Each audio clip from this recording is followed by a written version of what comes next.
스포일러 많습니다. 욕설 간혹 있습니다. 청취에 주의하시길 바랍니다.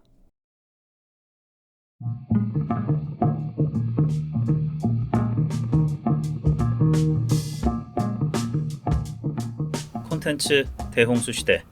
요즘 뭐 보시나요? 전 이거 봅니다. 요즘 뭐 봄, 난 이거 봄 19번째 에피소드 시작합니다.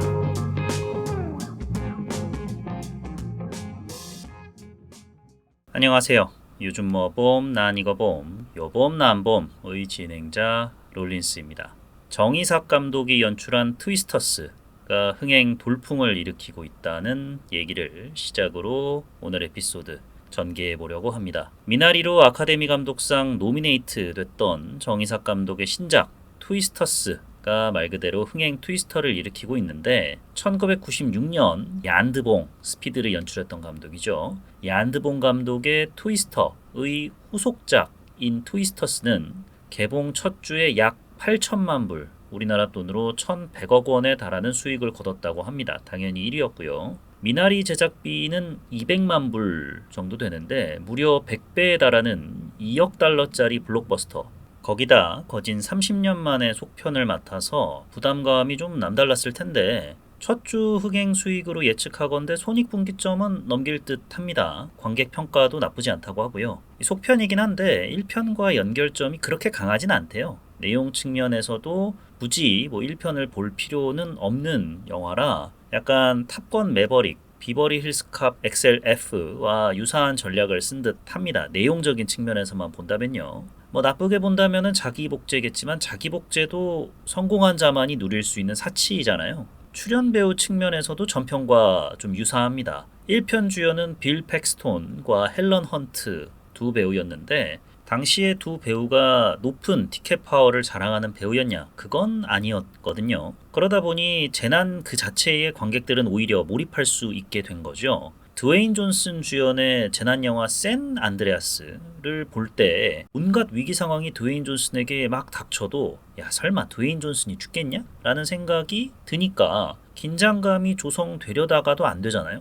그런 것처럼 이번 트위스터스 주연 배우들도 티켓 파워 측면에서는 그렇게 높진 않은 인물들입니다. 탑건 매버릭에 출연했던 글렌 파월, 가제가 노래하는 곳 주연의 데이지 에드가 존스. 글렌 파월 배우는 요즘 꽤나 잘 나가긴 하지만 슈퍼스타라는 칭호를 듣기에는 좀 아직 부족하죠. 데이지 에드가 존스라는 배우는 전 몰랐습니다. 이렇듯 1편과 여러모로 유사 전략을 썼는데 흥행에 긍정적인 영향을 끼친 거죠.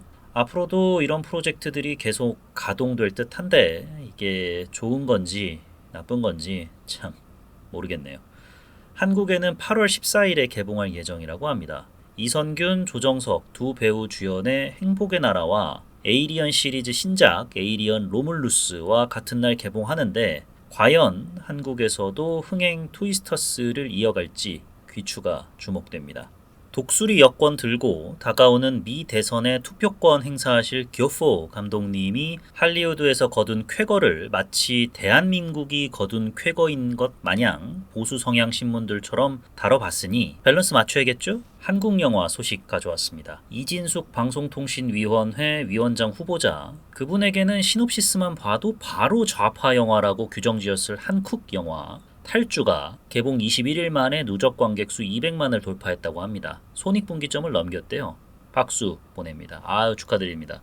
탈주도 트위스터스처럼 지난주 그러니까 7월 3주차 박스오피스에서 1위를 거뒀는데 아마 두 작품 다 이번 주 박스오피스에선 공교롭게도 한 작품에게 일격을 당할 가능성이 매우 높아지고 있습니다. 바로 데드풀과 울버린 이 그 주인공인데 지난 에피소드에서 말씀드렸던 대로 개봉 첫날 수요일에 바로 봤는데 슈퍼히어로물이고 마블이고 멀티버스고를 떠나서 매우 유쾌한 영화였습니다. 한편의 이벤트 영화로서는 참 이만한 작품도 없다라는 생각이 들었는데 과연 마블, 즉 디즈니 이놈들이 이벤트 무비를 일회성 이벤트에 그치게 할지 그럴 생각이 없다는 느낌을 영화 내내 풍기고 있어서 그 점이 좀 자세한 이야기는 다음 에피소드에서 다뤄보기로 하고요. 그럼 요봄 남봄 19번째 에피소드 난 이거 봄 챌린저스 시작합니다. 작품 소개 먼저 드리도록 하겠습니다. 챌린저스는 I Am Love, Call Me By Your Name 등을 연출했던 루카 루아다니노 감독이 메가폰을 잡은 작품입니다. 시나리오는 저스틴 커리츠캐스 작가가 집필했는데 루카 감독 차기작인 퀴어의 각본도 집필했다고 합니다. 패스트 라이브즈의 연출을 맡았던 셀린송 감독의 남편이라고 하네요. 챌린저스는 제작비 750억 원을 들여서 1,300억 원의 수익을 거둬 망하지도 대박나지도 않은 어중간한 흥행 성적을 기록하긴 했지만 루카 감독 필모그래피에 있어서는 첫 북미 박스오피스 1위, 가장 높은 개봉 수익 등을 안겨다준 작품이 되었습니다. 출연 배우로는 챌린저스의 제작자이자 미국 에미상 최연소 여우주연상 수상자 젠데이아 배우, 드라마 더 크라운에서 찰스 왕세자 역할을 맡아 미국 골든글로브 TV 드라마 부분 나무주연상, 에미상 나무주연상 등을 수상한 조쉬 오코너 배우, 디어 에반 헨슨으로 에미상과 그래미상을 수상한 마이크 파이스트 배우. 참고로 마이크 이 배우는 패스트 라이브즈 각본을 읽고 오디션용 셀프 테이프까지 보냈대요. 근데 이제 출연이 불발됐다고 합니다. 이렇게 세 배우가 주축이 돼서 영화는 전개가 됩니다. 그럼 줄거리 요약 시작해 보도록 하겠습니다. 영화는 13년에 걸친 타시 젠데이아 배우가 맡은 역할이고요. 패트릭 조시 오코너 배우가 맡은 역할이고 아트 마이크 파이스트 배우가 맡은 역할인데 타시 패트릭 아트 간의 삼각관계를 테니스에 빗대 그려낸 작품입니다. 현재를 중심으로 불과 어제부터 무려 13년 전까지 과거를 마치 테니스 랠리처럼 현란하게 오가면서 영화가 전개돼요. 그럼 현재부터 설명을 해보도록 하겠습니다. 아트는 US 오픈 주니어 남성부 복식 챔피언 출신으로 프로 전향 후에 유니클로가 유니폼을 후원하고 에스턴 마틴이었나요? 고급 세단 브랜드 모델로도 활동하는 등 테니스계의 슈퍼스타입니다. 이런 슈퍼스타가 딱 한 가지 메이저 대회만 제패하지 못했는데 바로 US 오픈입니다. US 오픈은 점점 다가오는데 설상가상으로 아트는 슬럼프에 빠졌어요. 그래서 이대로면은 US 오픈 재패는 물 건너가게 될 판입니다. 물론 아트는 최선을 다해서 US 오픈을 준비하고는 있지만 내심 이제 좀 그만하고 싶다.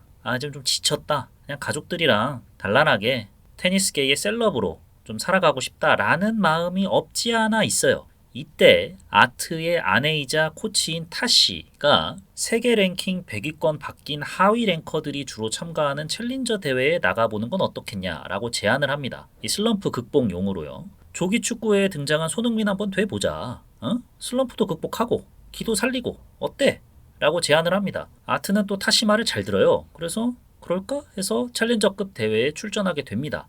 그 대회엔 마침 패트릭도 출전을 하는데 아트와 달리 패트릭은 같은 테니스 선수긴 하지만 신세가 좀 많이 처량해요. 순위도 일단 챌린저급 대회에 출전하니까 현격히 차이가 나고 경제적으로 여유치 못해가지고 모텔비도 못 내서 차에서 숙박을 간신히 해결할 정도입니다. 그렇게 어찌저찌 대회가 진행이 돼서 둘은 결승에서 맞붙게 되는데 여기서 시계를 13년 전으로 돌려서 아트가 US 오픈 주니어 남성부 복식 챔피언이라고 말씀드렸잖아요. 이 복식은 혼자 치는 게 아니라 둘이 같이 치는, 아니 이거 어감이 좀 이상하네. 좀 묘하네요. 여튼 두 명이 짝을 이뤄가지고 플레이를 하잖아요. 그럼 아트의 파트너는 누구였느냐? 바로 패트릭이었습니다. 둘은 불과 얼음이란 말을 들을 정도로 환상의 호흡을 자랑하는 중마고우 사이였어요. 불과 얼음이라는 표현처럼 패트릭은 뭔가 좀 즉흥적이고 충동적인 성격이라면 아트는 되게 차분한데 때로는 답답하다고 느낄 정도의 모습을 보여주는 성격의 인물이었습니다.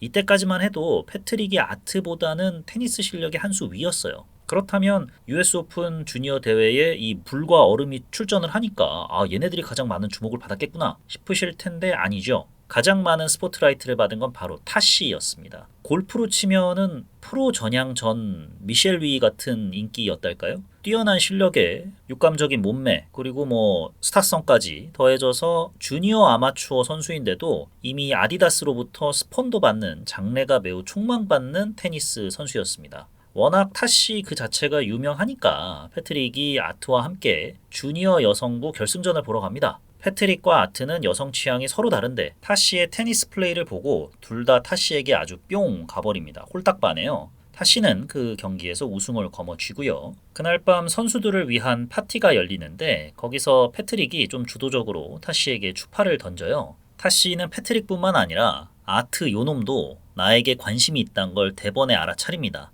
이 패트릭이 이 파티는 어디까지나 이제 주니어 선수들을 위한 자리니까 술 이런 건 당연히 없죠. 이러니까 이제 패트릭이 타시한테 야 우리 방에 맥주도 몇 캔 있는데 하면서 이따 밤에 심심하면 우리 방으로 올래? 라고 합니다. 타시가 아유 난 좀 어려울 것 같아 라고 얘기를 하는데 와요 방에.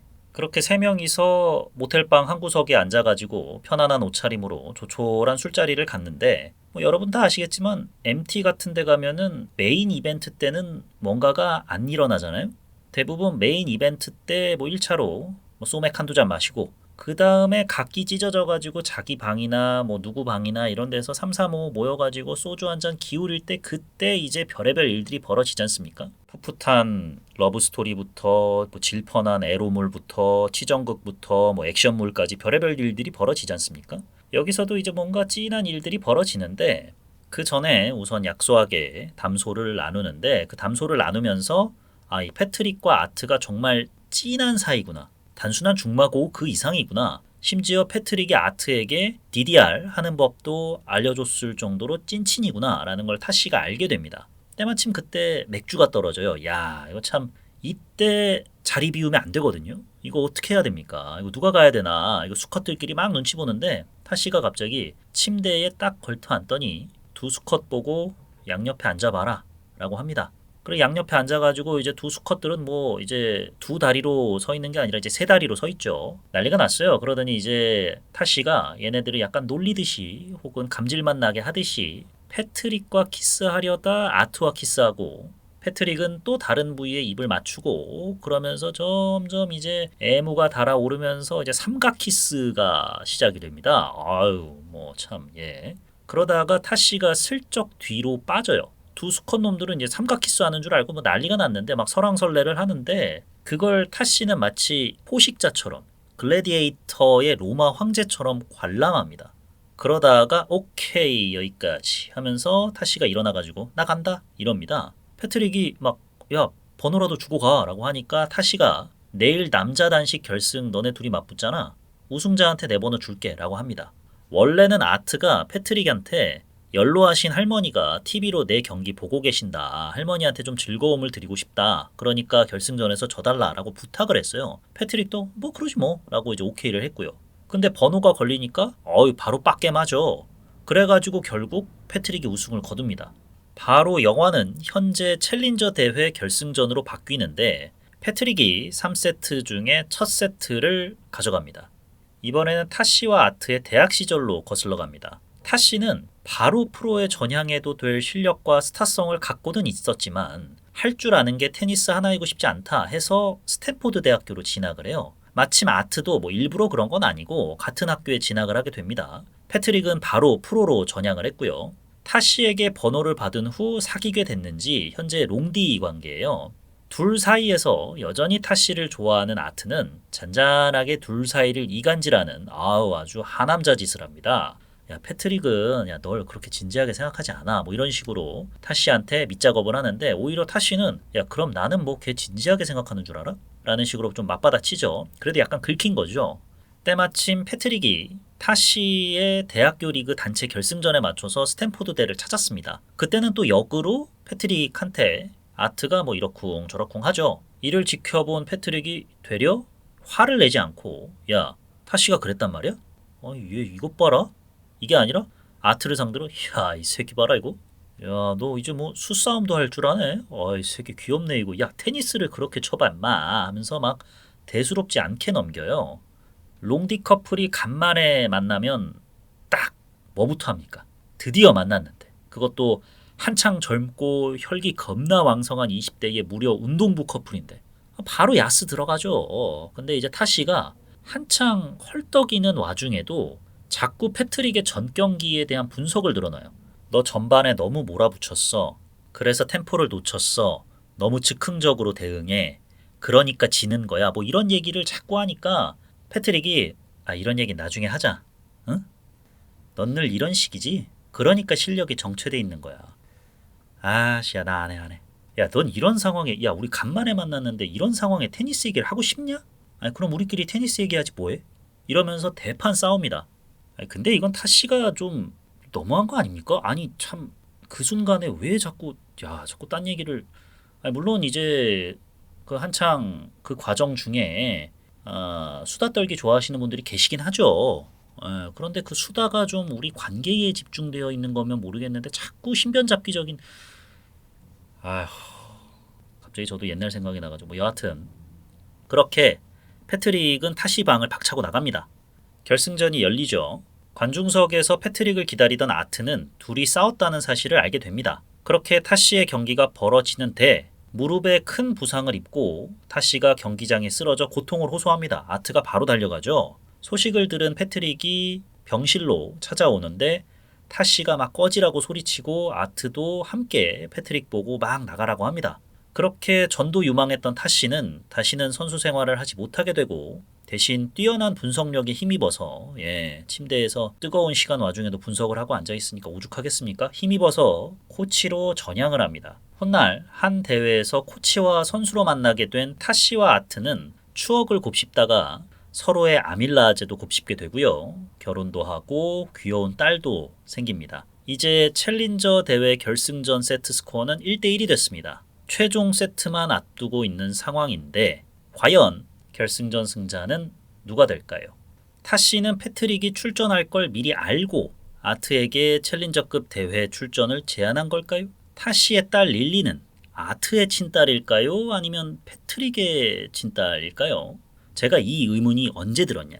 타시와 패트릭이 8년 전 애틀란타에서 벌인 걸로 추정되는 불장난이 언급이 됐을 때 아닙니다. 이거보다 훨씬 전에 왜 패트릭이 틴더에서 만난 여자랑 호텔바에서 뭐 와인 한잔 하고 있는데 거기서 타시랑 마주치잖아요. 그래서 패트릭이 아니, 너네 정도면 이런 호텔 말고 독채 펜션 하나 빌리는 게 일반적이지 않나? 약간 비꼬듯이 물어보니까 타시가 릴리가 호텔을 좋아해. 이렇게 답하죠. 그러자 패트릭이 릴리? 릴리가 누구야? 이러니까 타시가 뭐라 답하냐? Our daughter, 우리 딸이라고 합니다. 물론 부모님들이 남들한테 자녀 소개할 때 아유 우리 아들이에요, 우리 딸이에요 라고 보통들 하시죠. 근데 둘 사이가 어떤 사이였는지 이미 기숙사에서 벌어진 일들 통해 알 수 있잖아요.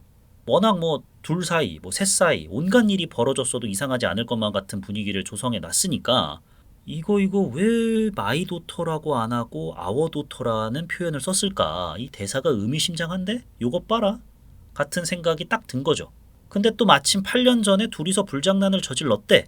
릴리도 얼추 6, 7살 정도 돼 보여.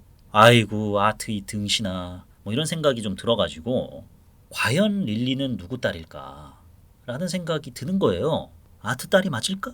여러분의 의견 댓글이나 메일 무비퀴즈뱅 moviquiz gmail.com으로 많이들 남겨주시면 감사하겠습니다. 그럼 챌린저스에 대한 좋았던 점과 아쉬웠던 점에 대해서 얘기 나눠보도록 하겠습니다. 먼저 좋았던 점, 편집점이 정말 절묘합니다. 시종일관 과거와 현재를 오가다 보니까 내용이 헷갈리거나 아우 뭐야 또 과거로 가? 라는 생각에 지겨울 수도 있는데 현재 시점에서 떡밥 풀어놓고 과거에서 회수하고 과거 시점에서도 떡밥 딱 풀고 현재에서 딱 회수하는 그 타이밍이 정말 예술적이에요. 그래가지고 되게 부드럽게 넘어갑니다. 화면 자체가 부드럽다기보다는 그냥 스토리 자체가 술술 넘어가요. 과거로 가든 현재로 가든 되게 궁금증을 자아내는 거죠. 쟤네 왜 저러지? 과거에서 이런 일이 있었네. 야, 그래서 그렇구만. 그러면 그때의 일을 현재의 캐릭터들이 떠올렸을 텐데 할 때쯤에 바로 또 그들의 얼굴과 그들의 뭐 표정 이런 것들을 바로 보여주니까 이 편집점이 정말 예술입니다. 그리고 앞서 말씀드렸다시피 이들의 표정 딱 보여주는 그 카메라, 이 카메라가 단순히 표정뿐만이 아니라 루카 감독의 좀 장기이자 루카 감독이 좀 집착하는 건데 격동하는 육체를 되게 탐닉하듯이 카메라가 움직입니다. 인간도 결국 동물이다 라는 명제를 증명하는 듯이 근육 하나하나를 훑는 카메라 렌즈가 정말 훌륭합니다.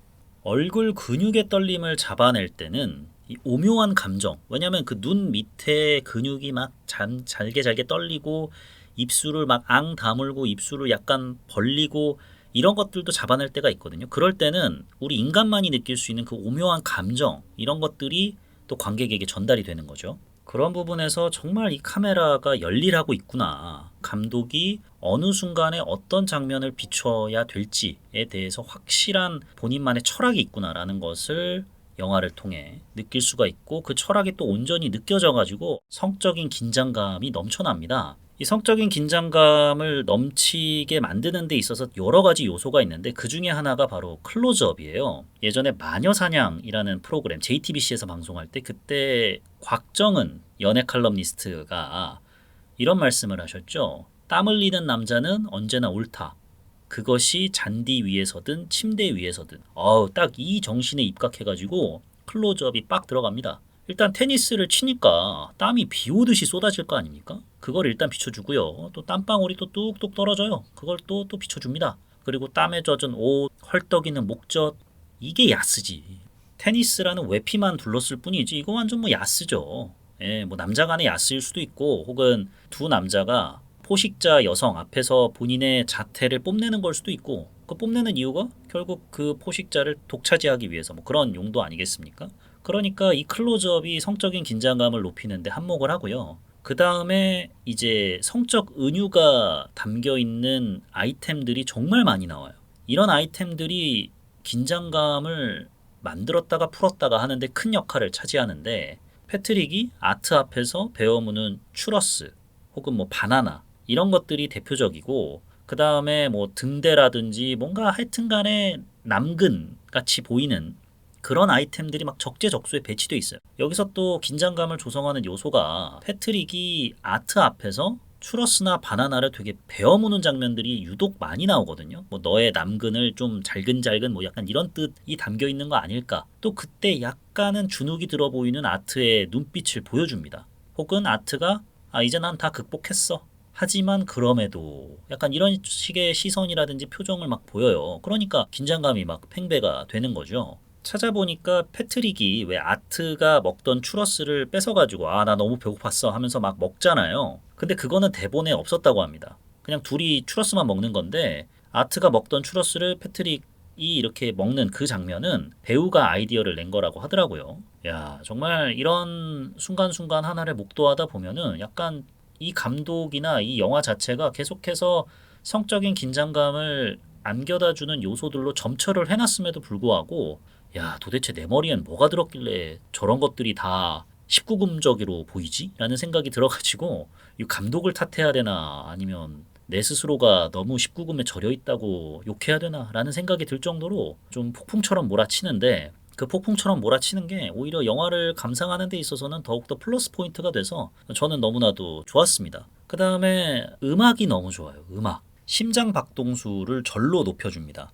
이 영화의 음악 감독을 맡은 팀이 나인 인치 네일스라는 밴드인데 루카 감독이랑은 본즈 앤 올부터 이 작품 그리고 차기작인 퀴어까지 함께 한다고 합니다. 제가 본즈 앤 올은 안 봤는데 퀴어는 음악 때문에라도 볼 것 같아요. 뭐 어떤 내용인지 모르겠습니다만 듣자 하니 다니엘 크레이그가 주인공으로 나온다고 하는데 그리고 뭐 제목이 퀴어니까 뭐 다니엘 크레이그가 뭐 퀴어인 역할을 맡겠죠? 어떤 내용의 영화일지는 사실 모르는데 음악이 어떻게 쓰일까 궁금해서라도 보고 싶을 것 같아요. 이런 적은 처음이거든요. 이 음악 감독이 차기작에서는 어떠한 음악 작법을 선보일까가 궁금해서. 야, 그 정도로 음악이 참 이 영화의 재미에 있어서 거의 뭐 한 축을 담당했다라고 해도 무방할 정도로 큰 역할을 차지했습니다. 그 다음에 이제 하이라이트 때 아투와 패트릭 간의 정말 영혼의 맞다이, 영혼의 테니스 랠리가 벌어지지 않습니까? 거기서 쓰이는 촬영 기법이 저는 액션 영화도 좀 본받아야 될 정도로 격정적이고 활력이 넘쳤습니다. 핸드헬즈의 1인칭 샷에 공 시점으로 왔다 갔다 하고 되게 정신이 없긴 하거든요. 도대체 어떤 일이 벌어지고 있는 거야? 라는 생각도 잠깐 들어요. 근데 어떻게 보면 이거야말로 테니스고, 야스고, 연애고, 관계의 본질 아니겠는가. 계속해서 치고받는 이런 것이 크게 보면 인간관계의 본질 아니겠는가. 라는 생각이 들어서 마지막에 촬영 기법이 인간관계란 무엇인가를 함축적으로 나타낸 순간이 아니었나 싶습니다. 그 다음에 마지막으로 좋았던 점은 젠데이아가 판무파탈 그 자체로 나옵니다. 속옷만 입고 등장할 때도 있고 짙은 화장에 우아한 드레스를 입은 장면도 있습니다만 쌩얼 추리닝 바람으로 등장하기도 해요. 그런데 쌩얼 추리닝 바람으로 등장을 해도 딱 느껴집니다. 와, 얘랑 엮이면 인생 진짜 지읒 되겠구나. 꼬일 만큼 꼬이겠구나. 그래도 엮이고 싶다. 저 여자 갖고 싶다. 라는 생각이 뿜뿜 들게 만듭니다. 그런 여자들 있잖아요. 저 여자랑 엮이면 내 인생 조진다. 알아 나도. 그대로 롤러코스터 수직낙하 할 거라는 걸. 근데도 탑니다 남자들은. 왜? 야, 중력 한번 느껴보자. 뉴턴이 뺑이 쳐가지고 알아내 법칙 한번 우리 한번 체감해보자 한다니까? 여자분들은 좀 다르죠. 이 나쁜 남자 만났을 때 저 야수 같은 남자 내가 길들일 수 있어. 내가 바로 포켓몬 마스터야 이 자식들아 하면서 저 들깨 새끼 내가 우리 집 뽀삐로 바꿀 수 있어 하잖아요. 남자들은 피카츄한테 산채로 잡아먹힐 거 압니다. 인생 조질 거 알아요. 그래도 가는 거예요. 그래서 님 100만 볼트 맞아봄? 이런 이 찰나의 스릴 느끼겠다고. 역시 이 판무파탈은 분위기로 조져야 됩니다. 이 몸매나 외모는 그냥 거들 뿐이에요. 물론 그럼에도 젠데이아는 너무나도 아름답고 섹시하고 육감적이죠. 그러나 이 영화 속의 젠데이아 그러니까 타시는 분위기가 훨씬 더 매혹적입니다. 영화에서 유명한 이런 판무파탈 캐릭터들 떠올려 보면은 대부분 그 오묘한 분위기가 있어요. 오묘한 분위기로 조지는 판무파탈계의 선배로는 이제 데미지의 줄리엣 비노쉬. 내 아들의 여친인데도 뺏게 만드는 그 매혹적인 분위기, 이 자태. 줄리엣 비노쉬가 그동안 뭐 배우 생활하면서 어떤 뭐 섹시함으로 어필했던 적은 거의 없지 않습니까? 연기력이 워낙 출중하니까 판무파탈도 연기를 해버리는 거예요. 그리고 헤어질 결심, 탕웨이 보시면은 와우 인생 날아갈 거 알아요. 명색이 형사라는 놈이 용의자랑 엮이면 안 되잖아요. 인생 망할 거 아는데 그럼 안 되지 않습니까? 그런데 빠져들 수밖에 없는 거죠.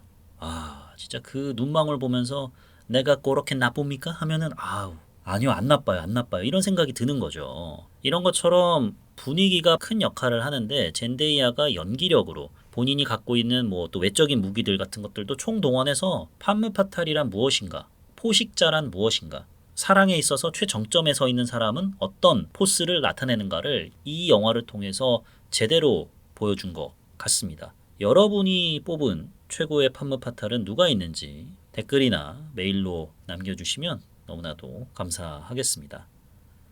그럼 아쉬웠던 점에 대해서 말씀을 드려보도록 하겠습니다. 음악이 좋다고 했잖아요. 근데 후반부 들어서게 되면 음악이 스포일러를 해요. 음악에 이제 좀 익숙해졌어요. 아트와 패트릭 그리고 타시 간의 뭔가 치열한 수싸움, 사랑싸움 이런 게 벌어질 때마다 되게 빠른 템포의 음악이 나오는데 그 음악이 들리면은 저도 모르게 막 뿜뿜하게 되면서 막 클럽 온 것 같은 느낌이 들어요. 그래가지고 도대체 어떤 일들이 벌어지게 될까? 이 사랑 싸움의 승자는 누가 될 것인가? 뭐 이런 생각을 하면서 보게 되는데 근데 이미 그러한 음악적인 작법의 연출에 익숙해져 있다 보니까 후반부에 막 한창 이제 어떻게 보면 끝을 향해 달려가고 있는 거죠.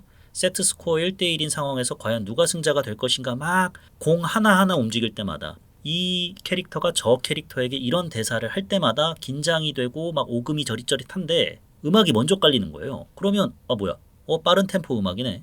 그러면 일단 둘이 또 치열하게 랠리를 주고받는다는 거네. 혹은 두 사람 간의 어떤 감정 싸움이 계속된다는 거네. 라는 식의 스포가 딱 느껴져가지고 그 부분에서 좀 아쉬웠습니다. 약간 김 빠진다 할까요? 영화를 보면서 결정적인 순간에 빵 등장하면 모르겠는데 대사나 표정이 나오기도 전에 음악이 먼저 깔리니까 그 부분에서 약간 김새는 부분이 있었다.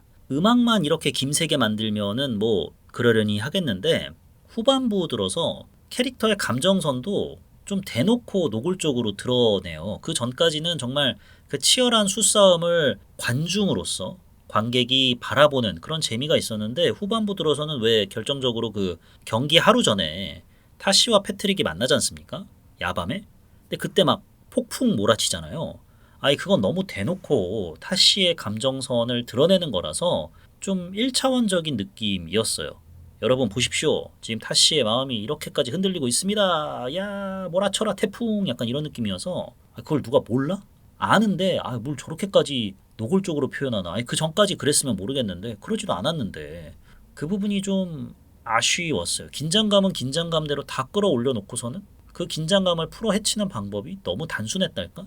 거기에 정점을 찍는 게 제 입장에서는 슬로우 모션을 참 그 전까지는 적재적소에 썼다고 생각을 했는데 결말에서는 너무 남발하는 듯한 느낌? 끝난 줄 알았지, 안 끝났지롱, 더 계속되지롱, 랠리가 끝난 줄 알았지, 약간 이런 식으로 계속해서 슬로우 모션이 이어지다 보니까 아우 그래서 뭐 어떻게 되는데 좀 빨빨 좀 보여줘봐. 이게 그냥 제가 제 감정에 너무 앞서가지고 재촉을 한다기보다는 슬로우 모션에 제가 약간 피곤해진 거죠. 그 부분에서는 이거 큰 욕인 거 압니다만 잭 스나이더 같은 느낌이 살짝 들었어요. 루카 감독님께 너무나도 죄송합니다만, 그리고 잭 스나이더 감독님께는 전혀 죄송하지 않습니다. 반성하셔야 돼요. 어찌됐건 슬로우 모션이 좀 남발된다라는 느낌을 받아가지고 그 부분이 아쉬웠어요. 그만큼 후반부까지 가는 데에 긴장감 조성이 너무나도 탁월했는데, 그리고 전 결말도 되게 좋았거든요. 결말 딱 마지막에 타시가 뭐 오케이 컴온 하면서 끝나잖아요. 뭐 우리로 치면 이제 좋았어 하면서 끝나는 건데, 그런 식의 마무리도 되게 좋았습니다. 하지만 그 찰나에 뭐 5분 정도 되는 그 시간을 너무 좀 질질 끄는 것 같아서 그 부분이 좀 아쉬웠다. 음악 템포처럼 빠르게 컷 편집을 딱딱딱 해서 끝냈으면 더 좋지 않았을까?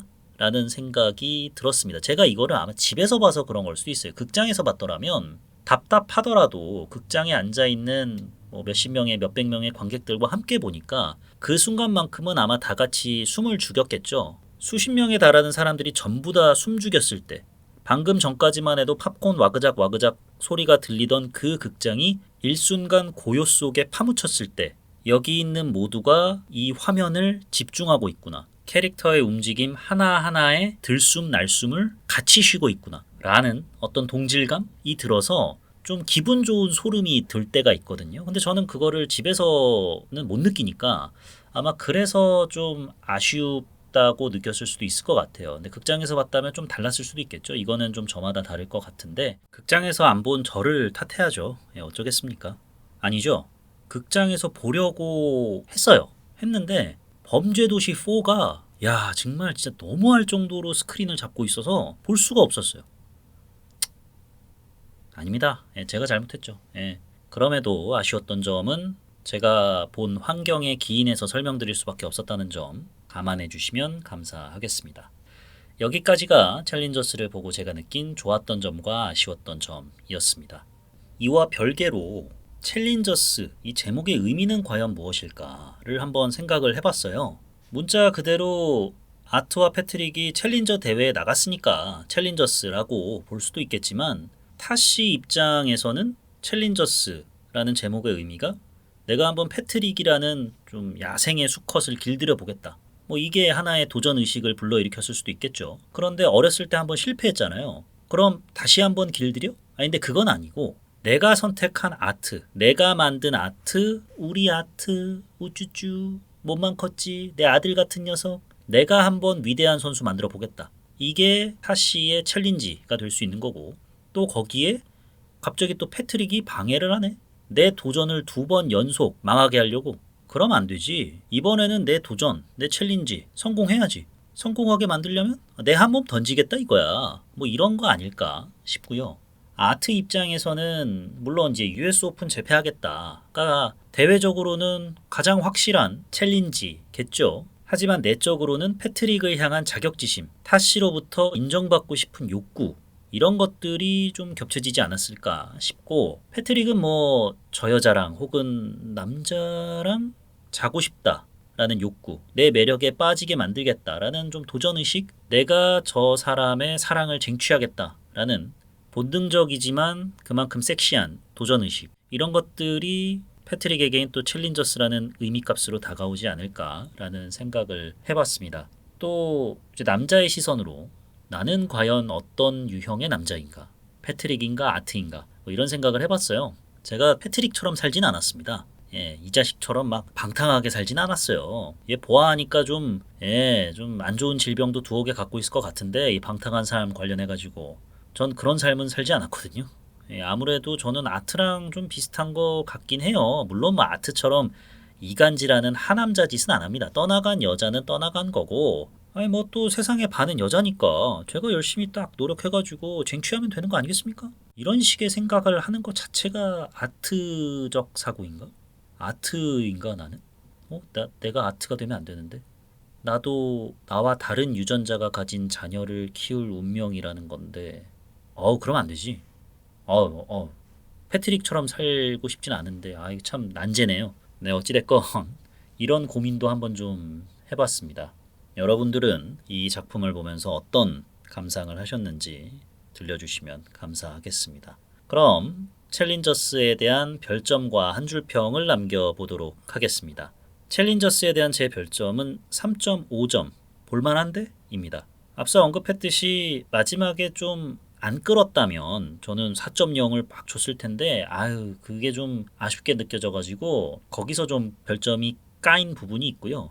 열린 결말로 끝낸 것 자체는 나쁘지 않았습니다. 타시가 좋았어 하면서 끝낸 것도 어차피 이 판은 전부 다 타시가 설계한 거고 실제로도 젠데이아가 프로듀서니까 여러모로 설계를 한 거잖아요. 그러니까 타시가 뭐 좋았어 하면서 끝내는 게 전혀 이상할 것도 없고 속이 시원하게 느껴졌고 또 찾아보니까 그 공이 누구의 득점으로 귀결되느냐가 승패로 연결되진 않았다고 하더라고요. 이 정보를 알기 전에도 이미 저는 결말에는 만족을 했지만 찾아보고 나서도 되게 만족스러웠어요.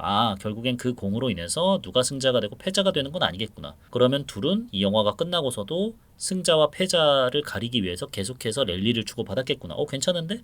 라는 생각이 들어서 누가 승자가 됐냐는 솔직히 중요하지 않다고 느꼈기 때문에 여러모로 괜찮은 결말이긴 했습니다만 그 결말로 다가가기까지 결말이 딱 나왔을 때 나도 젠데이아처럼 컴온 좋았어 라고 해야 되는데 왜 그렇게 질질 끄셨을까 라는 생각에 3.5를 주게 됐습니다. 챌린저스에 대한 제 한 줄 평은 야 쳐봐 입니다.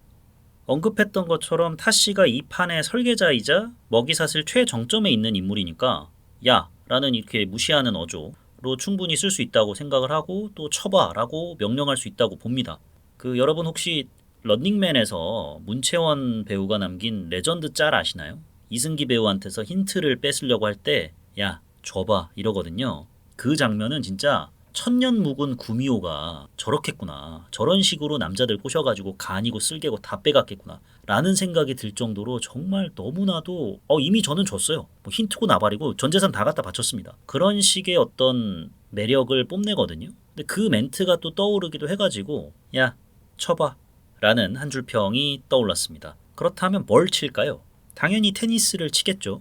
근데 테니스만 칠까요? 테니스 말고 패트릭과 아트가 같은 여자를 상상하며 쳤던 DDR 같은 것도 쳐봐 라고 타시가 충분히 말할 수 있지 않을까라는 생각에 야 쳐봐 라는 한 줄 평을 작성하게 됐습니다. 여기까지가 요봄남봄 19번째 에피소드 챌린저스에 관한 내용이었습니다. 어떻게 들으셨나요? 형편없는 내용, 들을 수 없는 음질 같은 것 등 다방면으로 지적해 주시길 바라겠습니다. 온전히 받아들일 준비가 되어 있습니다. 다음 에피소드는 데드풀과 울버린을 다뤄보려고 합니다. 흥행에 있어서 순풍을 단 것 같긴 한데 어떤 분들은 그래도 예전 같지가 못하다. 한 몇백만 정도 기록할 줄 알았는데 이거 100만 간신히 넘고 200만 문턱에서 고꾸라질 것 같은데 라는 평을 하시는 분들도 계시더라고요. 그 이유가 데드풀도 피하지 못한 슈퍼히어로물에 대한 관객들의 염증 때문일지 아니면 내용적인 측면 때문일지 이에 대한 얘기는 다음 에피소드에서 다뤄보도록 하겠습니다. 지금까지 저는 요즘 뭐봄 난 이거 봄 요봄 난봄 진행자 롤린스였습니다. 들어주셔서 대단히 감사합니다.